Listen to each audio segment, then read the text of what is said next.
Hey, would you like to hear some good news? Well, let's start with this. In the aftermath of Mitt Romney's sound defeat against Barack Obama in the presidential election and the party's failure to gain any ground in Congress, several prominent members of the Republican Party are finally starting to show signs of adulthood.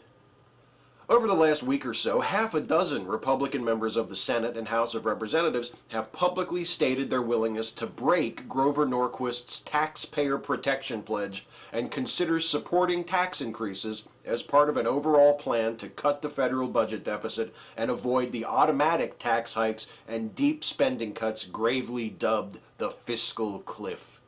Now, these conservative congressfolk haven't undergone conversion experiences. They're still likely to favor cutting funding to government assistance programs ahead of raising taxes on the wealthy or cutting military spending.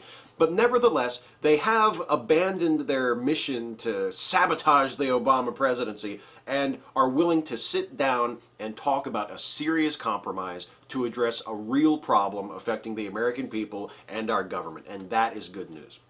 How about this? It turns out we had Papa John's CEO and founder John Schnatter all wrong. He's not going to cut hours or fire workers to avoid having to comply with Obamacare. Oh, quite the opposite, he says. And where'd we ever get such a crazy idea to start with? In an article published on Huffington Post, Schnatter sets the record straight. His company plans to honor the requirements of the Affordable Care Act and will not be closing stores or trimming their workforce as a result of the law. It's the franchisees who own and operate most of the 4,000 plus Papa John's Pizza locations whom Schnatter had speculated might be forced to cut hours or lose staff as a result of the Affordable Care Act. Elsewhere in the Huffington Post article, Schnatter expressed his support for the idea of more Americans receiving health care coverage and observed that the Affordable Care Act doesn't put his company at any competitive disadvantage because every other company has to comply with it too. That almost sounds reasonable. Finally, and what would a good news video be without a bit of science, researchers in Germany and Switzerland have developed a new therapeutic approach that has been incredibly successful in reducing Alzheimer's-like conditions in the brains of mice.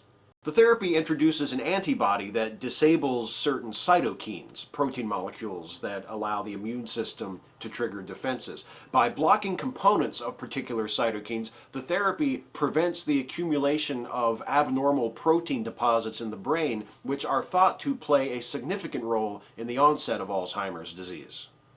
Mice suffering from Alzheimer's disease responded well to the therapy, showing substantial improvement. The therapy seems effective not only in preventing the progress of the disease, but in improving symptoms that have already manifested. Human trials are the next step.